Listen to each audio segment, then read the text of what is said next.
When it comes to me and Wyoming elk hunting, it's always been a love-hate affair.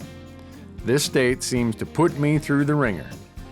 From screaming winds to early fall blizzards, finding and killing an elk here just is never easy for me. But even though the elements and terrain of Wyoming always extract a toll, things seem to work out in the end. I hunted here 2 years ago. I got blizzarded out. I mean, it was so bad. The game warden had to pull me out of the ditch when I slid down off the mountain. I had to chain up all fours just to go and retrieve my camp. I hunted through some of the worst bitter cold and wind I ever have. And on the last day, I found 2 bulls bedded, one nice one bedded, a 6-point, a 5x6 standing there just right beside him, and the 5x6 offered me the best shot. And I know a lot of people who've seen that episode said, oh, I'd have shot the big one. For me, public land bull, mature bull, I'm shooting whichever one gives me the good shot. And now I'm back here 2 years later with a good friend, Mike Spitzer. And hopefully this time the weather cooperates a little bit better. Hopefully we're able to get around a little more, that we're not snowed in and busting through drifts. And if all goes well, both of us will put our tag on nice 6-point bulls.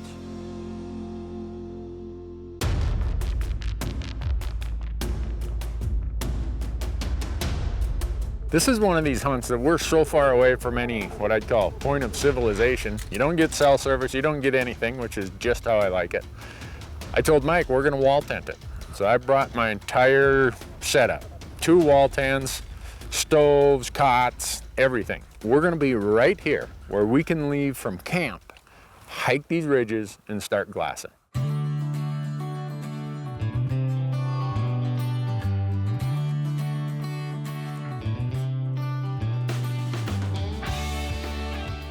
Like, there's a bull. Not this ridge, but the next ridge. You can see him in the scope there. He doesn't look very big. Looks like a young 5-point maybe. He's all by himself. Oh yeah, he's moving there left to right. Yeah. That's that walk-in area that everybody whines about. That, oh, you gotta walk in there. Those are the places I'd look for.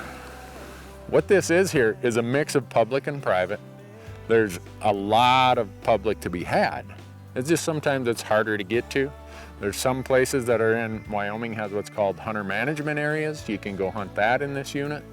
There's lots of BLM land. There's a little bit of Forest Service land, and there's a lot of state trust land. So we have no shortage of places to go. It's just, where are the elk going to be, and what is it going to take to get them?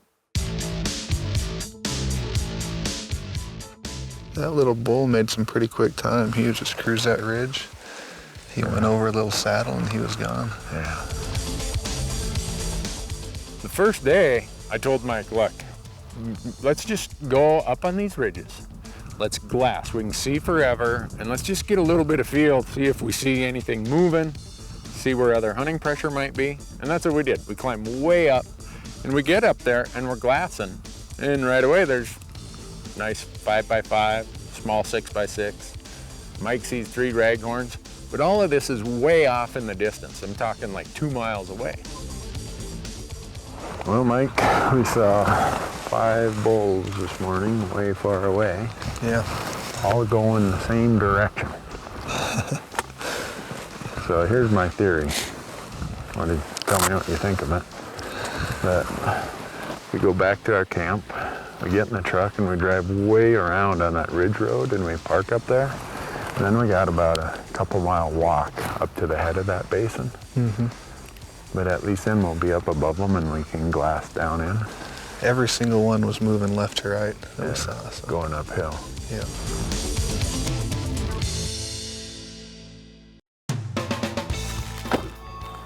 Well, Mike, just about ruined the truck getting up here. We'll tear the other half apart on the way down, but hopefully we'll at least have a bull to show for it. It's the first day of our Wyoming elk hunt, and after a morning of glassing smaller bulls on the distant slopes, Mike Spitzer and I have relocated to the high ground in hopes of locating some other bulls, and with some luck, maybe even a big one.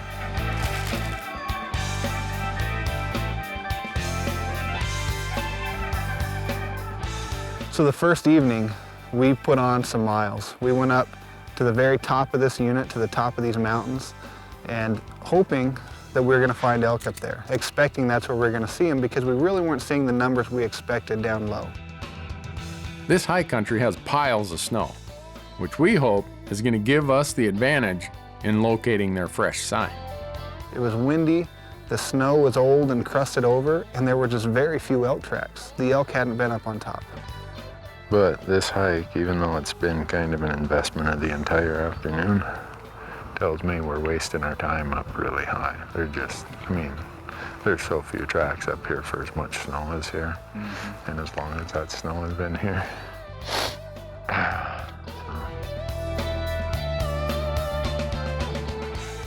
So despite putting on a number of hard miles, elk and elk sign were hard to come by. This prickly little fella, well, he was about the only wild animal we came across. Still, when you're trying to locate where the public land elk are hanging out, not seeing animals can be as useful as seeing them. We hiked way up here. I don't know how far, a long way. We won't get back to the truck till dark, and then we got an hour and a half ride on the truck. Once we get there and saw nothing, saw very little in tracks, but the good news is I've just crossed off about half of the potential places I'd thought about hunting. So now it's going to be back to glassing in the morning.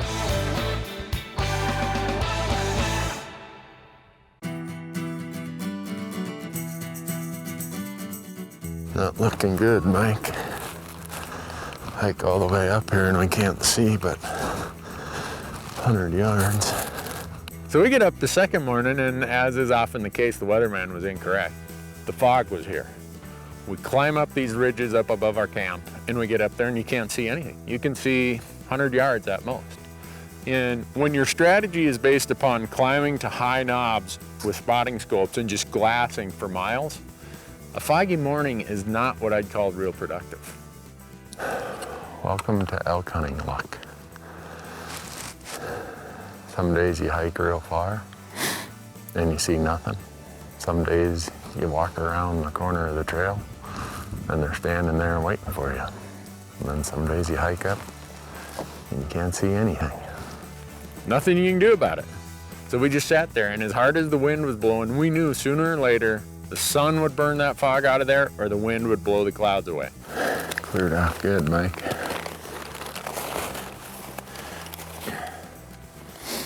Now we just need to find a bull. Man, I like this spot. You can see for miles in every direction. And there's no roads down there. It's all walking only. Just my style. Set up the spotting scopes again and just started glassing. And right away, Mike sees, I think, 9 cows and a young bull. I'm worried they're all cows. They're all cows. I saw antlers on one, I think, but... We finally got some signs of elk, and that's a really good thing, because it means we've found their sanctuary. And now, we've just got to find a bull, the size of which this unit is known for. But in Wyoming, that's a whole lot easier said than done. Amazing amount of country here. There could be an elk in any square foot of it. That's the problem. Or maybe that's the good news. No place shows the hunting access benefits of the Land and Water Conservation Fund more than the Devil's Canyon Ranch in Wyoming. As just one of thousands of LWCF projects, the Devil's Canyon Ranch came about when groups worked to purchase the 11,000-acre ranch and transfer those lands to the BLM. Now, not only are those 11,000 acres open to public hunting, but so are 20,000 other adjacent acres of BLM land that was previously inaccessible. LWCF is working for you. In the peaks of Central Wyoming, Mike Spitzer and I are searching for that special public land bull. Though we both have tags, and Mike has lectured me to shoot any bull he passes, the real goal for me is to help a great friend fill his tag. And for Mike, tagging a bull would be a first. So out of this hunt, I wanted to put the time in and get a nice bull, but at the same time, I didn't want to go home empty-handed. So at the beginning of the hunt, I knew there was trophy potential, and I wanted to work hard for it. But at the same time, as time was winding down, I was going to be willing to drop those standards just because a bull elk had been my white buffalo. I've killed a lot of animals, but never a good bull.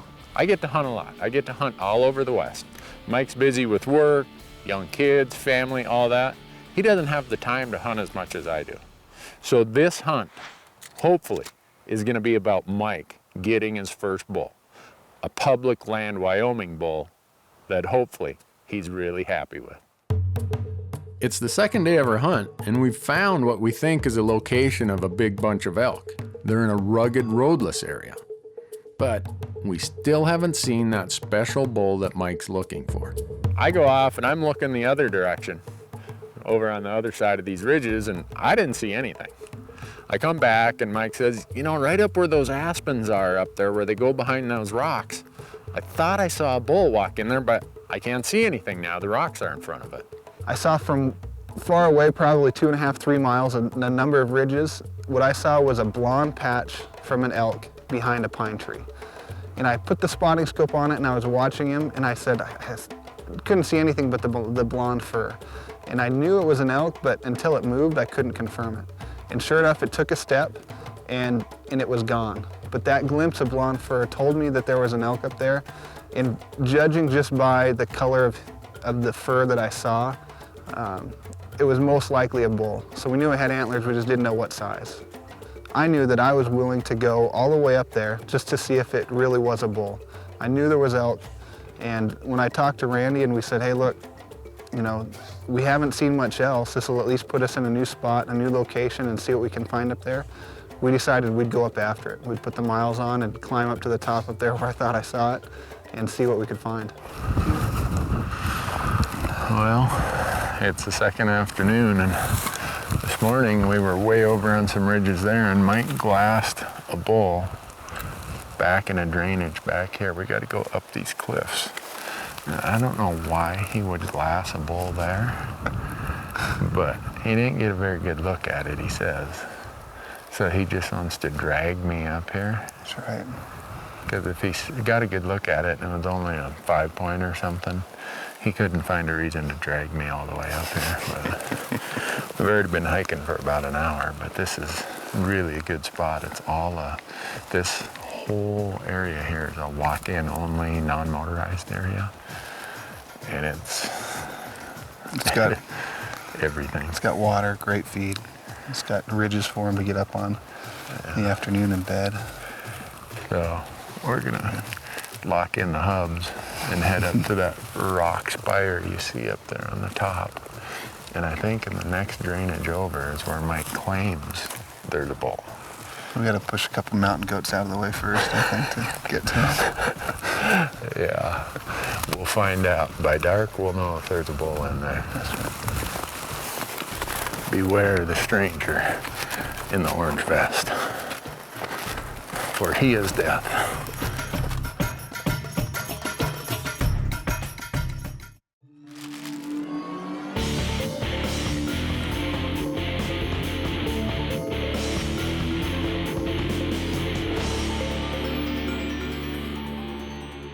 Any of you who hunt the mountains know that from afar, it always looks easier. You get right there to the base and you start looking up and you're like, this is gonna be a grunt. And it took us a pretty good spell to get up that hill. And I just, what else you gonna do? You can't flatten the terrain. So you just lean into the grade and up you go.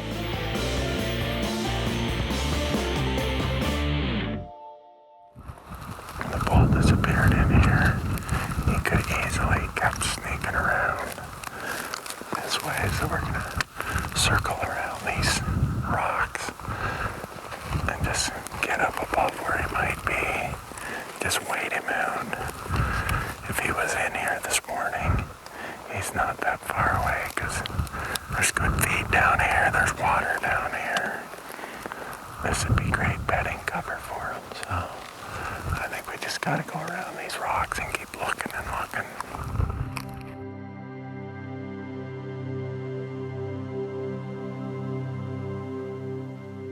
So we get up there and we can see this kind of drainage where these aspens kind of grew into and where the bull disappeared. And there's elk sign everywhere up there. Some of it's old, some of it's new, some of it's in between. And you just look down at that and you're like, you know, there could be 5 elk down there and I probably wouldn't see them. The strategy is Mike's gonna sit there and kind of overlook the stuff to the south. I'm gonna go out further up these ridges and I'm gonna look back to the west and southwest. And I don't know how long I stood there, but I didn't see anything. I was really getting frustrated. I'm sitting there, I'm glassing, and the wind's blowing, I'm starting to get a chill, thinking, great. One of those goose chases again, and I don't know, it was probably 15 minutes that I've been standing there, and I look, I'm like, what is that? Put my binoculars up, and here is a bull feeding up this little cut. There's a bull right there.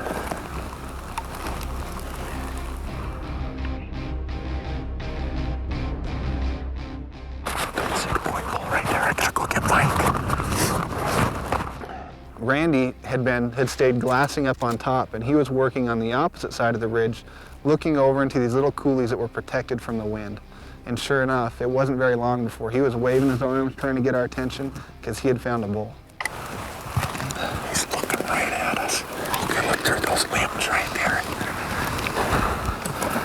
Oh yeah, I see him right there. It's hard to tell what he is with him looking right at us. I can't tell either. You know what? You spotted me some pretty bull. You go ahead and take him. You sure? Yeah, I'm sure. One of us needs to shoot him. Yeah, that's a perfect opportunity. As I load the rifle and take aim, I worry that Mike's making a mistake. But we had a deal. If Mike passes, Randy shoots. Which way is he going? He's right. You got time. You're good.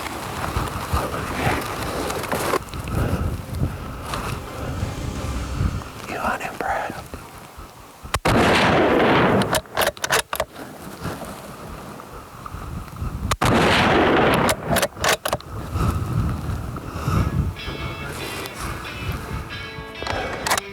Sure, I got him. Nice job. You got him. He came running right down here. He came right back towards us. Could you tell? Yeah, I could tell you got him. Nice job. The first shot felt perfect. I mean, it felt like when those crosshairs are settled and you got that perfect feel and you squeeze, you just know that had to have been a good shot. There he is, Mike. He's pretty, Randy. He is a 6, not a big 6, but, and he's a dead 6, I'm pretty sure. Thanks, Mike. Nice job.